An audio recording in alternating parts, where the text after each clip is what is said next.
Israel चारों तरफ से दुश्मनों से घिरा हुआ देश है, पर कोई नजर उठाकर भी देखे तो आंखें नोचने की ताकत रखता है इसराइल। इसराइल एक छोटा सा देश है जिसकी जनसंख्या 90 लाख के आसपास है, पर 150 करोड़ से अधिक आबादी वाले 56 मुस्लिम देश भी इसराइल से खौफ खाते हैं। इसराइल एक ऐसा देश है जिसका नक्शा आप देखें तो चारों ओर से मुस्लिम देशों से घिरा हुआ है, फिर भी किसी मुस्लिम देश की मजाल नहीं कि इसराइल को छेड़ सके। यहाँ तक कि दुनिया का सबसे खूंखार आतंकी संगठन ISIS भी इसराइल से डरता है।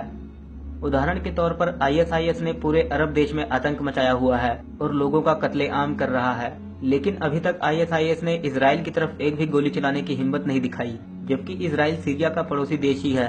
आज तक ISIS ने एक भी इसराइल के नागरिक को छुआ तक नहीं, क्योंकि ISIS को पता है जहां इसराइल को थोड़ा भी छेड़ा, अगले ही पल या तो इसराइल की ओर से मिसाइल दाग दिया जाएगा या इजरायली सेना ISIS पर चढ़ाई कर देगी।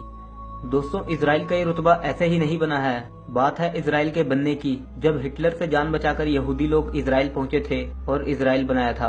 अरब के मुस्लिमों ने पहली बार इसराइल पर 1948 में हमला किया था। उस समय इसराइल बना ही था, उसके पास कोई बड़ी सेना या गोला बारूद नहीं था, परंतु फिर भी इसराइल ने अरब को 1948 में बड़े आसानी से हरा दिया था। तब से लेकर अब तक अरब देशों ने 6 बार इसराइल से युद्ध लड़े हैं और इसराइल ने हर बार मुस्लिम देशों को हराया है। एक बार तो 7 मुस्लिम देशों ने इकट्ठे ही इसराइल पर हमला कर दिया था, लेकिन इसराइल ने 7 देशों को एक साथ धूल चटाई थी। इसराइल के शत्रु देश कहते हैं कि इसराइल हमेशा अपने दुश्मनों के घर में घुसकर उन्हें मारने की फिराक में रहता है। यह संभव हुआ है इसराइल के स्वाभिमानी और देशभक्त लोगों की वजह से। तो आइए जानते हैं इसराइल के बारे में कुछ ऐसे रोचक तथ्य जिन्हें आज के समय में हर भारतीय को पता होना बहुत जरूरी है। इसराइल के बारे में एक कहावत जो सबसे ज्यादा प्रचलित है वह यह कि इसराइल को अपने देश और उसके नागरिकों से बदतमीजी कतई पसंद नहीं है। इसराइल की एक सीधी सिंपल सी पॉलिसी है कि अगर किसी भी राष्ट्र या किसी भी संगठन ने हमारे देश के एक भी नागरिक को मारा तो हम उसे दुनिया के किसी भी हिस्से में ढूंढकर उसे मार देंगे और हमारे एक नागरिक के बदले उसके 50 नागरिक मारे जाएंगे। 1972 में जर्मनी के म्यूनिख ओलंपिक गेम्स में फिलिस्तीन के मुस्लिम आतंकवादियों ने 12 इजरायली खिलाड़ियों को मार डाला था।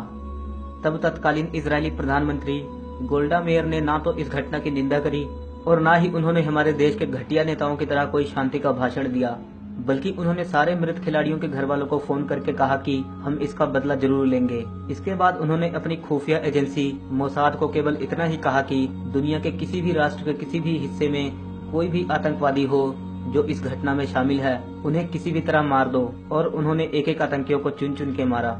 इसराइल दुनिया का एकमात्र यहूदी राष्ट्र है और इसराइल की यह नीति है कि पूरी दुनिया में अगर कहीं भी कोई भी यहूदी रहता है तो वह इसराइल का नागरिक माना जाएगा। 1952 में अमेरिका ने अल्बर्ट आइंस्टाइन को इसराइल का राष्ट्रपति बनने की पेशकश की। इसका कारण यह था कि आइंस्टाइन एक यहूदी थे और इसराइल एक यहूदी देश है, परंतु आइंस्टाइन ने यह पेशकश यह कहकर ठुकरा दिया कि वह राजनीति के लिए नहीं बने हैं। इसराइल की राष्ट्रभाषा हिब्रू है और हिब्रू के बारे में यह कहा जाता है कि मध्यकाल में हिब्रू भाषा का अंत हो गया था तथा इस भाषा को कोई सीखने वाला नहीं बचा था। लेकिन इसराइल की स्थापना के बाद राष्ट्रभक्त यहूदियों ने अपनी हिब्रू भाषा को इसराइल की आधिकारिक भाषा बनाया और इस प्रकार हिब्रू का पुनर्जन्म हुआ। इसराइल की 2 आधिकारिक भाषा है, हिब्रू और अरबी। इसराइल दुनिया का एकमात्र ऐसा देश है जहाँ के प्रत्येक नागरिक को मिलिट्री ट्रेनिंग लेना जरूरी है और देश के प्रत्येक नागरिक को सेना में कम से कम 2 साल तक काम करना अनिवार्य है, चाहे वह उस देश के प्रधानमंत्री का बेटा ही क्यों न हो। इसी प्रकार से इसराइल में महिलाओं को भी मिलिट्री ट्रेनिंग लेना अनिवार्य है। अगर हम इसराइल की वायुसेना की बात करें तो इसराइली वायुसेना दुनिया की 4थी सबसे बड़ी वायुसेना है। यह वायुसेना इतनी शक्तिशाली है कि अमेरिका और रूस जैसे देश भी इनसे डरते हैं। वायुसेना क्षमता के मामले में सिर्फ अमेरिका, रूस और चीन ही इसराइल से आगे हैं। इसराइल दुनिया का एकमात्र ऐसा देश है जो पूर्ण रूप से anti ballistic missile defence system से लैस है, यानी इसराइल की पूरी सीमाओं तथा प्रत्येक हिस्से में एंटी बैलिस्टिक मिसाइल लगी हुई है। इसी कारण चारों तरफ अपने शत्रु देशों से घिरे होने के बावजूद भी इसराइल आज तक सुरक्षित है। इसराइल के ऊपर प्रतिदिन अरब देशों के पाले हुए अनेक आतंकवादी संगठन रॉकेट से हमला करते हैं, लेकिन सारे रॉकेट इनके डिफेंस सिस्टम के कारण रास्ते में ही नष्ट हो जाते हैं।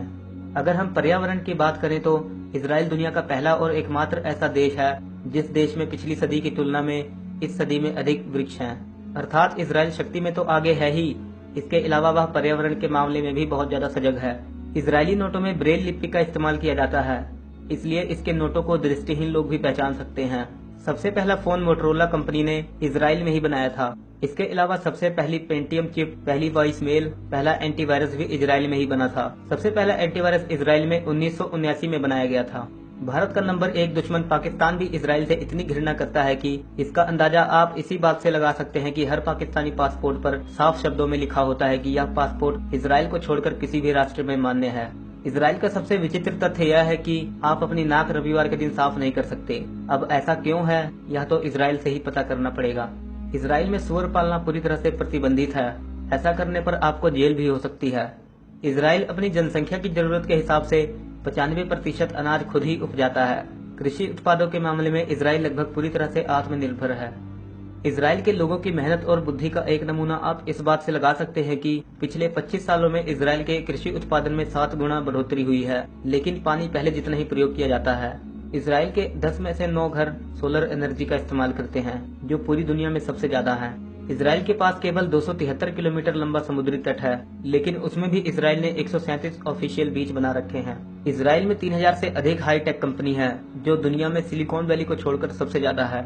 इजराइल कभी भी किसी देश या संगठन को यह नहीं कहता कि हमारे देश में आतंकवादी घटनाएं या हमला मत कीजिए, बल्कि इजराइल तो यह कहता है कि अगर किसी ने हमारे देश के एक नागरिक को भी मारा तो हम उस देश में घुसकर उसके 1000 नागरिकों को मार देंगे। हम सलाम करते हैं ऐसे देश को जहाँ के नागरिक हमेशा अपना सर उठा के चलते हैं। दोस्तों, आज के एपिसोड में बस इतना ही।